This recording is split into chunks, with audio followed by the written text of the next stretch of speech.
man tabi'ahum din. Amma ba'du. Qala tabaraka wa ta'ala fi kitabil karim. A'udzu billahi minasyaitonir rajim. Bismillahirrahmanirrahim. Ya ayyuhalladzina amanu taqullaha haqqa tuqatih wa la tamutunna illa wa antum muslimun. Baik, muadib dan muadibah yang senantiasa dirahmati Allah Subhanahu wa taala. Marilah kita senantiasa bersyukur kepada Allah atas segala karunia nikmat yang Allah berikan kepada kita semuanya. Kita bersyukur juga atas nikmat kesehatan yang Allah anugerahkan kepada kita sehingga kita bisa kembali berkumpul dalam konsolidasi iman wajib secara online. Agenda pekanan kita. Salawat dan salam senantiasa tercurahkan kepada Nabi besar kita Nabi Muhammad Sallallahu Alaihi Wasallam, kepada para sahabat, kepada para keluarga, kepada para pengikutnya hingga akhir zaman kelak.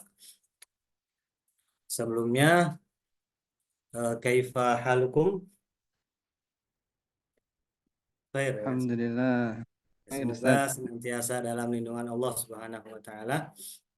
Langsung kita buka agenda qiyam di malam hari ini dengan membaca basmalah. Bismillahirrahmanirrahim. Melanjutkan ke acara berikutnya, yaitu jalannya qiyam yang langsung insya Allah akan dipandu oleh beliau Ustaz Dr. Guido Subraha hafizahullah taala. Kepada beliau kami persilahkan. Bismillahirrahmanirrahim. Para muadib-muadibah yang luar biasa, Kepala Saim Depok dan Bekasi yang mudah-mudahan selalu dalam kesehatan. Kepala Saim Lampung dan Depok yang mudah-mudahan selalu dalam kesehatan. Uhayyikum jami'an bi tahiyyatil islamil khalidah wa tahiyyatul islami salam. Assalamualaikum warahmatullahi wabarakatuh. Assalamualaikum warahmatullahi wabarakatuh. Alhamdulillahi wa kafa. Wassalatu wassalamu ala nabiyil mustafa wa ala alihi wa sahbihi wa ahlus sidqi wal wafa wa ba'd. Ikhwani wa akhwati rahimani wa rahimakumullah. Malam hari ini pada qiyam 30 menit ke depan saya ingin memurojaah link yang sudah di-share kepada antum semuanya pada hari Jumat yang lalu ya, di mana link itu adalah satu narasi yang mudah-mudahan dikuasai oleh muadib-muadibah semuanya, karena terkait tentang bagaimana kami menggandakan pemahaman itu kepada para muadib-muadibah seluruhnya. Pertama mungkin saya bertanya kepada Ustadz Hafif, apakah bisa dengar suara kami?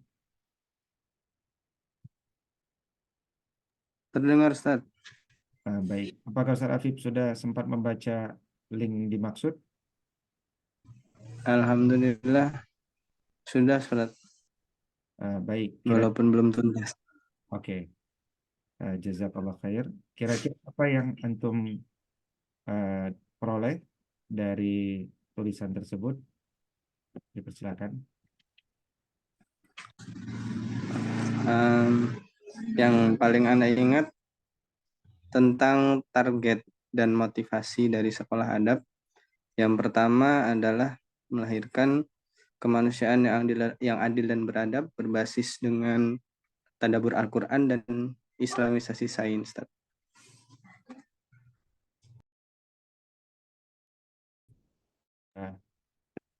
Saya pindah ke Ustazah Mawardia.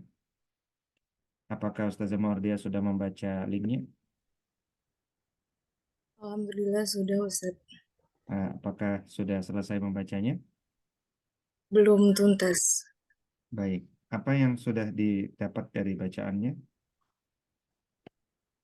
yaitu mengenai em, pentingnya narasi dalam sekolah untuk menghadirkan manfaat di wilayah tersebut. Kemudian boleh ditambahkan lagi. Dan yaitu dengan cara apa? Dengan menganalisis problematika-problematika yang terdapat yang bermunculan di bangsa Indonesia ini dan mencari solusi untuk mengatasinya. Apa problem persoalan di Indonesia yang dimaksud? Mungkin satu. Yaitu diantaranya problem tidak bisanya membaca Al-Quran dengan baik dan benar dengan persentase 72,25% ya Ustadz. Lalu juga ada tingkat laju impor yang begitu tinggi di Indonesia ini juga mengindikasikan bahwasanya jiwa leadership atau entrepreneurship bangsa ini menurun gitu Ustaz. Ya, apakah Ustazah dia memahami terakhir masalah hubungan ekspor impor sama entrepreneurship itu? Kurang lebih sedikit memahami Ustaz, Gimana? baru sekali membaca. Maksudnya gimana itu? Hubungan entrepreneurship sama ekspor impor itu bagaimana hubungan?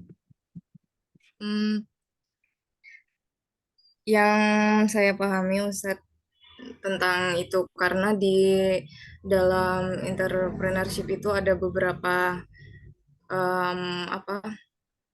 mind blocking yang bisa jadi itu juga membuat bangsa Indonesia ini mentalnya itu bukan sebagai wirausaha, namun seperti buruh. Jadi tidak ada motivasi-motivasi ataupun jiwa leadership untuk mengembangkan dan untuk mencari solusi dari permasalahan-permasalahan yang ada. Mungkin sekian Ustadz yang saya pahami tentang poin tersebut, permasalahan yang terjadi di bangsa ini. Ya baik. Terima kasih Ustazah Dea. Berikutnya Ustadz Hafiz, silakan. Apa yang antum pahami dari persoalan pendidikan hari ini? Silakan, Ustadz Hafiz. Oh, saya Ustaz. Ya, Kedengaran kan ya Ustaz ya? kedengaran. Baik, Bismillah. Kalau saya pribadi mungkin saya lebih ke concern ya Ustaz ya, ke tantangan di wilayah SD dulu Ustaz. Karena memang bahwasanya di wilayah SD pada umumnya itu rata-rata yang saya temui juga eh, apa ya, banyak yang berpemahaman terutama orang tuanya kalau menyelesaikan hafalan Quran itu nggak harus di wilayah SD gitu. Sedangkan sebaiknya yang kita pahami juga SD itu adalah tempat yang cocok dan juga ideal untuk menghafal, sedangkan SMP dan SMA itu narasinya lebih tinggi lagi untuk menganalisis, mentadaburi. Cuma kita harus kenali juga tadaburi dari sejak dini juga, gitu Ustaz. Jadi dari orang tuanya banyak yang salah paham, khususnya di bidang Al-Quran. Ya, baik, terima kasih. Ustazah Irma, boleh bantu analisis persoalan bangsa ini? Persoalan pendidikan ya Ustaz. Soalan pendidikan mungkin yang pertama terkait loss of adab gitu ya. Jadi karena apa namanya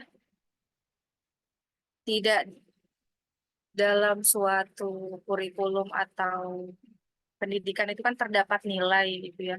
Nah, karena yang berkembang itu eh, pada keilmuan atau pendidikan itu kebanyakan ilmu barat kayak gitu. Jadi eh, ilmu terbaratkan. Kemudian loss of adab juga gitu Ustadz, karena banyak apa ya, perilaku yang kurang baik gitu pada siswa gitu, entah itu dari perkataan ataupun perilaku. Dan tadi mungkin yang sama Ustadz Hafiz bilang gitu ya, Al-Quran itu tidak dijadikan sebagai standar kompetensi lulusan gitu, padahal penting gitu memasukkan Al-Quran dalam kurikulum sebagai standar kompetensi lulusan. Itu mungkin Ustadz. Iya, Ustazah Irma, mungkin penggunaan kata siswa jangan kan ya. Iya, baik. Ustadz Ridwan Munawar. Hadir Ustadz Ridwan. Hadir Ustaz. Coba jelaskan hubungan pendidikan dengan khalifatun fil ardi dan poin-poin pemikiran terkait khalifatun fil ardi. Ya, Bismillahirrahmanirrahim. Jadi keterkaitannya kembali ke permasalahan bangsa ini ya, di antara permasalahan bangsa ini banyak para murid ya, para murid itu yang tidak memiliki jiwa kepemimpinan. Padahal Al-Quran sendiri telah menyinggung bahwasannya manusia itu diciptakan untuk menjadi khalifah, pemimpin di muka bumi ini. Nah, makanya perlu untuk terus belajar menumbuhkan, berorganisasi gitu ya, untuk menumbuhkan jiwa kepemimpinan ini. Dan pemimpin ini di Indonesia itu umumnya banyak yang ketika punya narasi nggak pede gitu, nggak percaya diri. Percaya diri yang mengakibatkan dia ikut arus. Padahal pemimpin itu seharusnya dia yang membawa arus. Kurang lebih itu, San. Kalau arti khalifah itu apa dalam tafsir?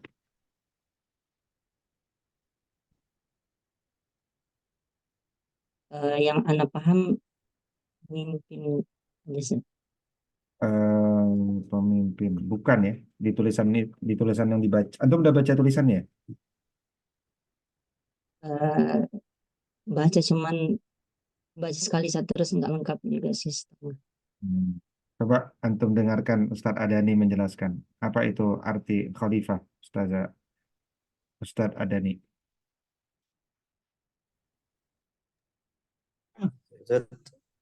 Jelas suaranya?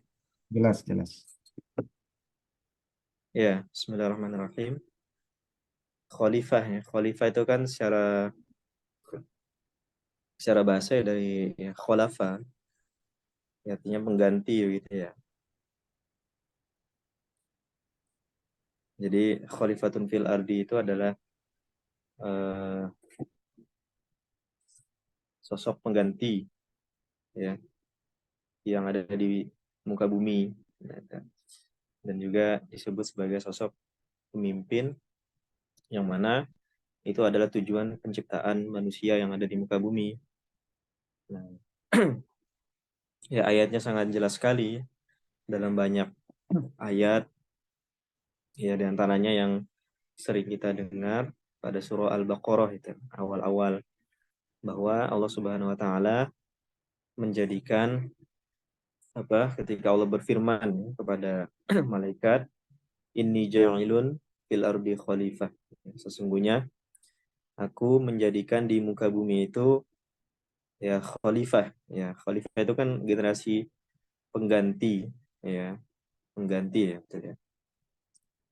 Itu yang ditugaskan untuk memakmurkan, ditugaskan untuk menebarkan manfaat, maslahat yang ada di muka bumi, ditugaskan juga untuk mencegah kerusakan yang terjadi di atas muka bumi ya dan sebagainya gitu. Nah, di antara langkah menebar manfaat, kemudian juga memakmurkan dan mencegah kerusakan itu adalah dalam jalan pendidikan gitu.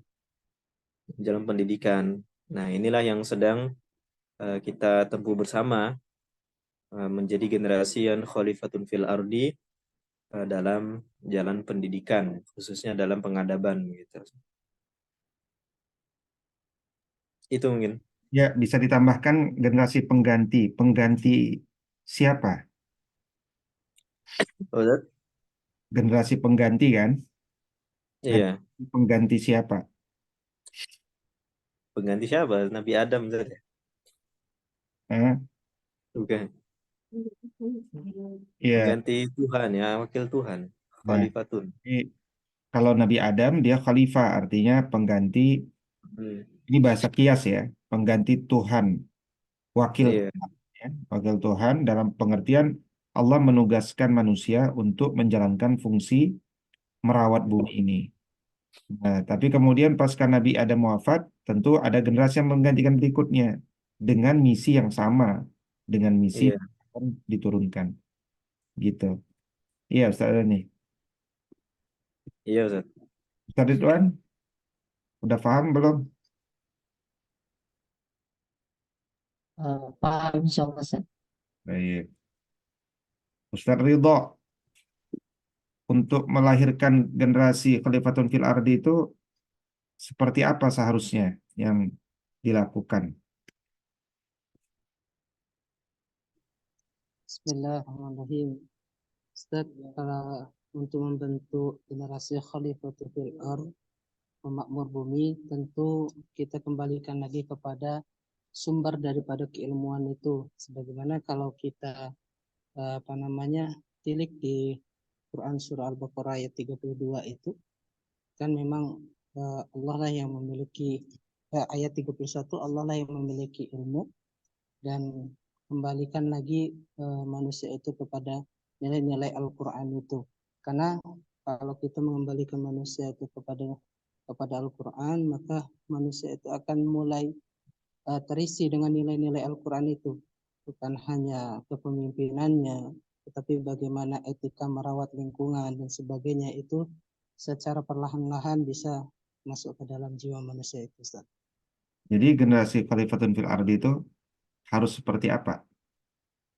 Generasi Khalifatul fil Ard bukan hanya mengerti di bidang Al-Quran saja, tetapi juga memahami keilmuan-keilmuan yang lainnya.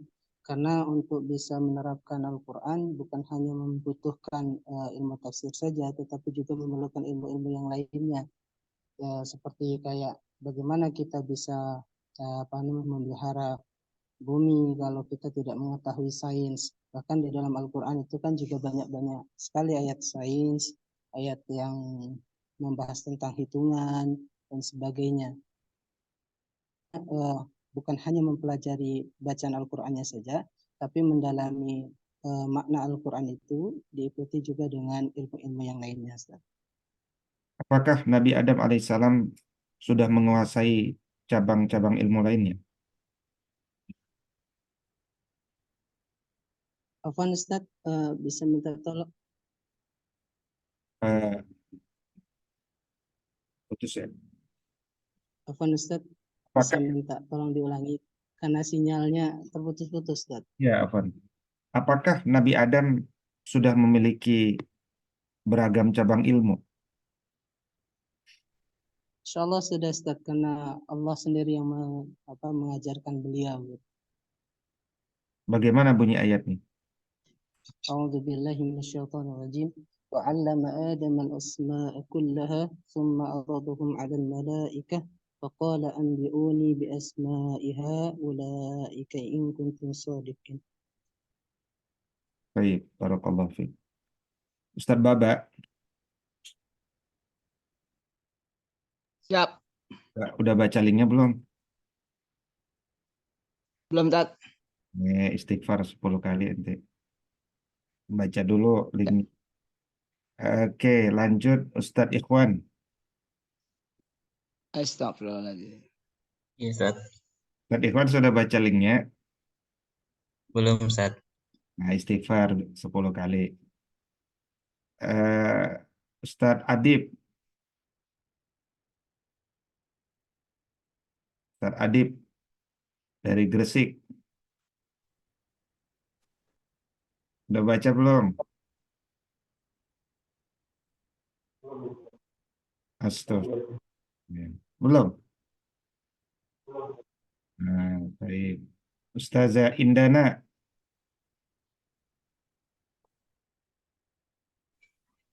Belum juga Ustaz. Astagfirullahaladzim. Eh, Ustaz Rudi.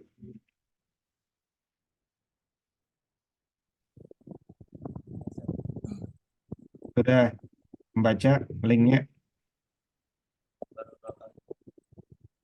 Antum suaranya selalu goyang-goyang nih.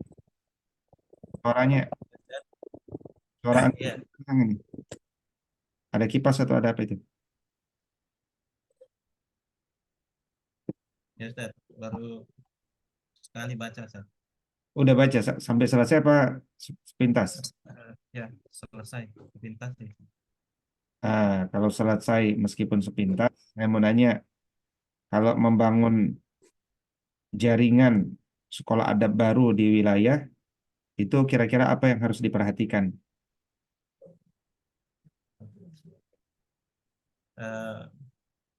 Membangun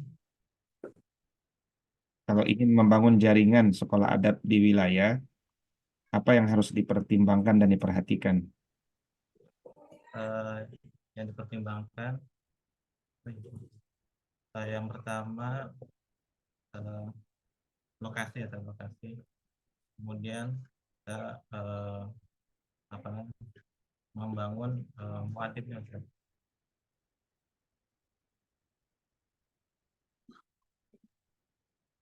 Ya, Ustaz Rudi belum membaca ya. Baru dibaca kembali ya.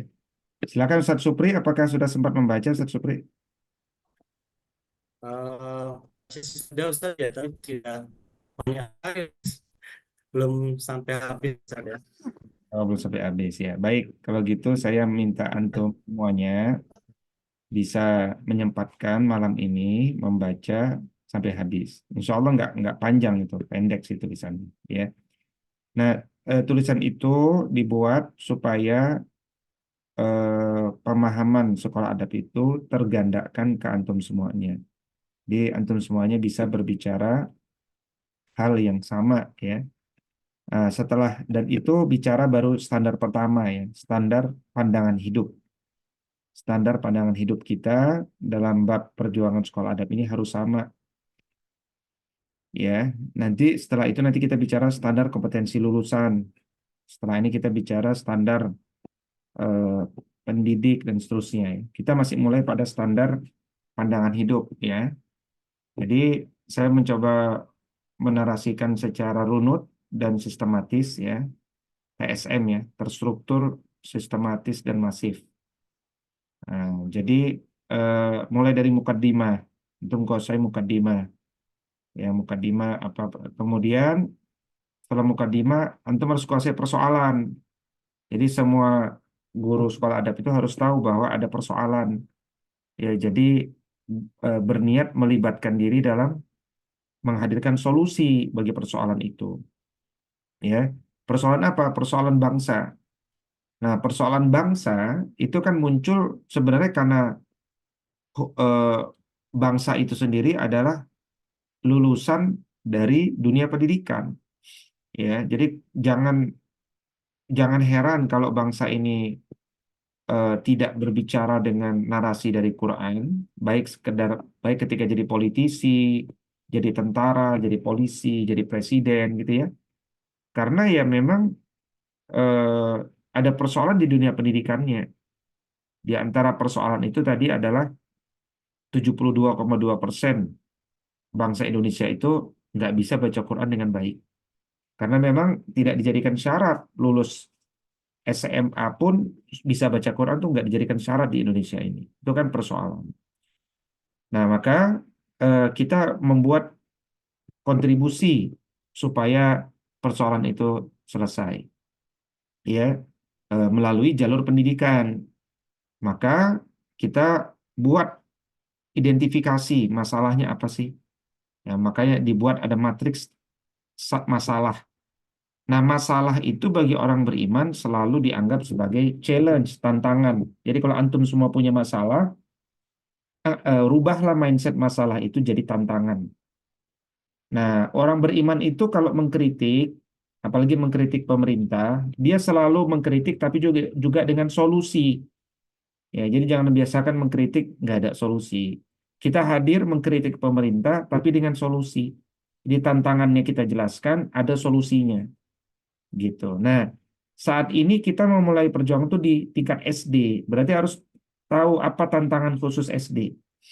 Nah, tulisan ini tentu bersifat open mind, ya, tidak tertutup. Ya, artinya kalau menurut antum ada yang keliru dari tulisan ana atau ada yang perlu ditambahkan, tambahkan sehingga antum melibatkan jariah pahala dari tulisan itu. Ya. Nah, jadi apa tantangan di usia SD? Nah, maka kerja kita adalah seluruh tantangan di SD itu nggak ada di sekolah kita, ya, karena sekolah kita ini sudah mulai masuk ke tahun ke-6.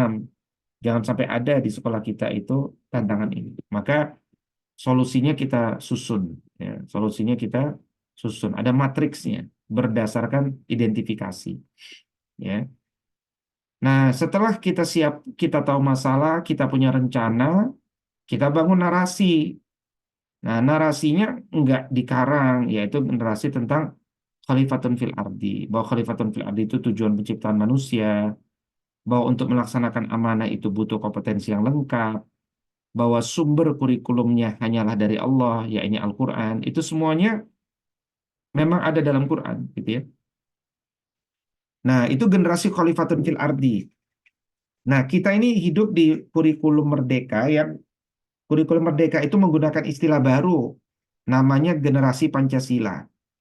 Nah, maka kita harus menafsirkan segera untuk kepentingan kita juga, ya. Jadi di sini saya tuliskan generasi Pancasila adalah generasi khalifatun fil ardi dalam konteks Indonesia, ya. Karena kalau nggak diselamatkan makna itu, nanti orang lain akan menerjemahkan generasi Pancasila itu dengan idenya masing-masing yang mungkin berseberangan dengan nilai-nilai keislaman. Nah, kemudian bagaimana membangun sekolah itu? Ada desain struktur organisasinya, ya, yang tidak dibangun berbasis keluarga, tapi dibangun berbasis amal jama'i. Nah, ada desainnya. Nah, organisasi sekolah adab itu adalah studi kasusnya, ya. Sekolah adab yang kita bangun tuh, ya, wabil khusus misalkan yang saya tulis itu di Depok, itu studi kasus. Bagaimana distribusi tugas antara yayasan dan kepala sekolah, struktur organisasi seperti apa. Ini studi kasusnya. Tapi di konsep besarnya ada di poin E ini.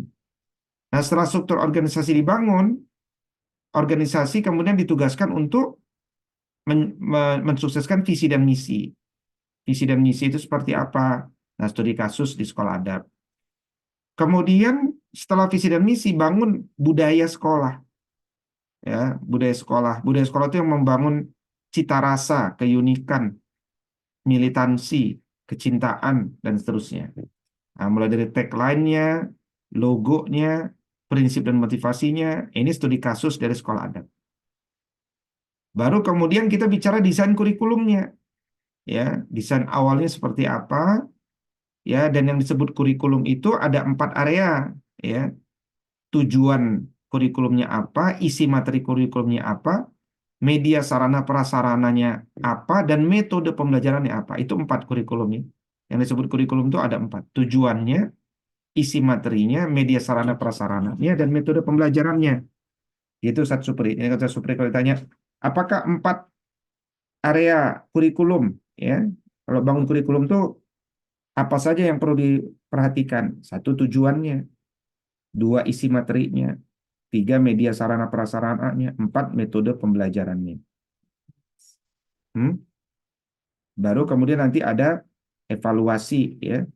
Evaluasi, penilaian nanti. Ya. Baik, berikutnya setelah ada desain awal, ada desain capaian tinggi supaya sekolah-sekolah yang kita bangun itu melampaui sekolah-sekolah yang ada, maka kita harus buat capaian yang tinggi gitu. Nah, itu kurikulum. Nah, kemudian kita harus disiplin penggunaan istilah-istilah di lingkungan pendidikan kita. Kata tarbiyah kita ganti dengan ta'dib. Kata mudarris kita ganti jadi muaddib. Kata siswa kita rubah jadi murid. Masing-masing ada pembahasannya. Nah, mohon dibaca, dipahami. Kalau ada yang tidak paham ditanya. Karena ini penguasaan standar pandangan hidup, ya. Pandangan hidup inilah nanti yang menjadi roh awal dalam standar-standar teknis berikutnya, ya, baik standar kompetensi lulusan, standar pendidik dan seterusnya. Nah, kemudian kalau kita udah punya studi kasus 5 tahun ini, kita pun akhirnya menerima studi banding dan pendampingan. Nah, alhamdulillah kita sudah dikunjungi ya cukup banyak ya.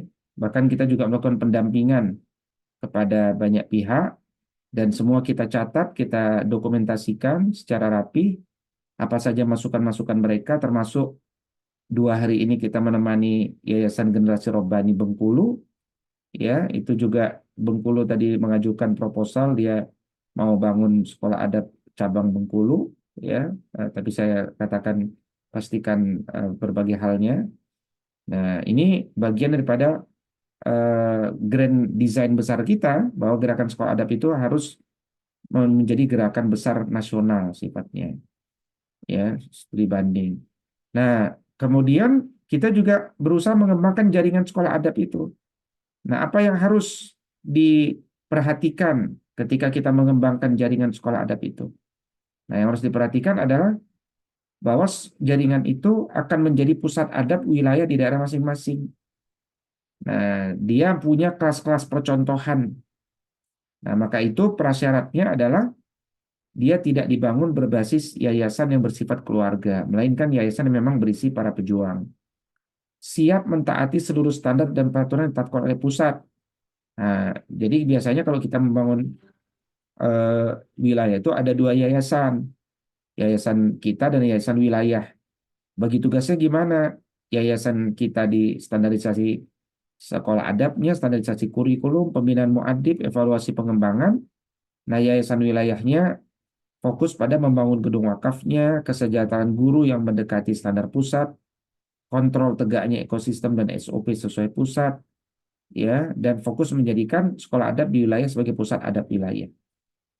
Nah, nanti ketika dia mau membangun, apa yang dibutuhkan? Dia punya yayasan. Yayasan itu ada 5 orang minimal. Pengawasnya 1 orang. Pembinanya kalau bisa 1 orang saja biar keputusan bisa cepat dibuat. Ketuanya 1 orang.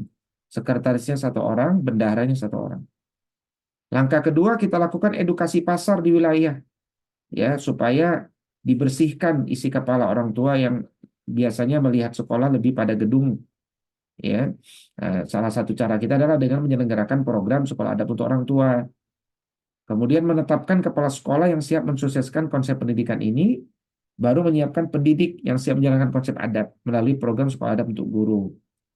Ya, nah di sini juga saya share silaturahim kita, penjajakan baik di majalah, ya, dengan Lampung dulu awal, dengan calon jaringan saim lainnya. Ini supaya antum ketahui semua bahwa apa yang kita sampaikan itu selalu sama, konsisten, semakin disempurnakan, ya.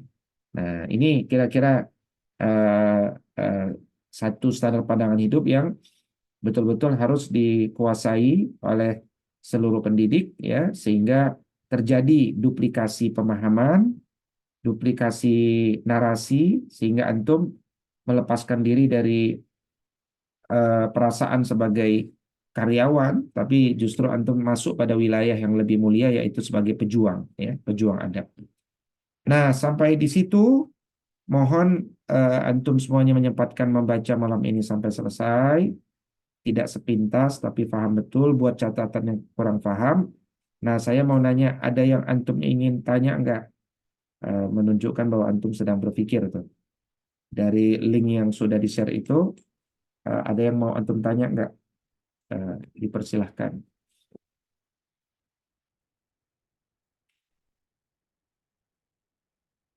Ustazah Lelia hadir?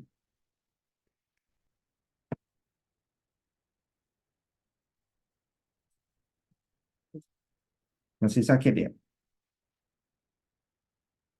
Ya,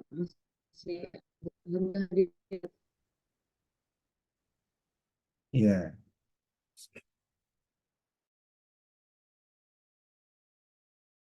Mudah-mudahan cepat sembuh ya Ustazah Delia. eh Ustazah Nuri juga sakit ya.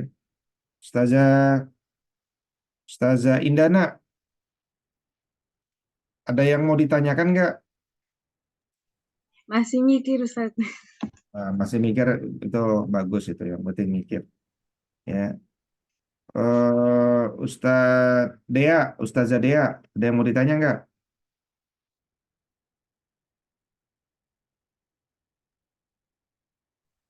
Masih mencari Ustaz.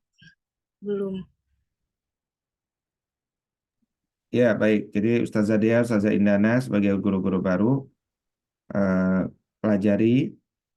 Kita di SAIM Depok juga mungkin akan ada guru baru lagi ya dari Gontor, karena dari Lipia ya, dari Lipia satu lagi karena Ustazah Ain ya sedang cuti.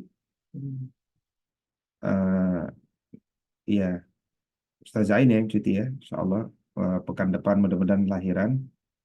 Eh, Nah, jadi karena sudah pada lahiran begini, kita perlu masuk pada wilayah solusi. Solusinya apa? Daycare.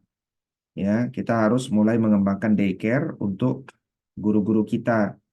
Daycare itu bisnis. Jadi daycare itu kalau di Depok satu anak 1,7 juta per bulan. Nah, itu nanti subsidi. Jadi guru kita bisa gratis, anaknya di situ. Nah, tapi kita menerima bisnis dari selain guru. Nah, itu saya kira solusi ya, solusi supaya para guru yang ke depan hamil ya, itu anak-anaknya tetap bisa disusui. Nah, itu juga akan menjadi sekolah model nanti, model percontohan bagi sekolah yang guru-gurunya hamil, supaya kemudian ada daycare ya, solusi. Nanti mohon kepala sekolah Depok ya bisa studi banding ke daycare. Kalau di Lampung kan belum ada yang hamil ya. Jadi Depok ini udah mulai banyak yang hamil. Insya Allah gitu ya. Ustadz Afif, ada yang mau ditanya nggak Ustadz Afif?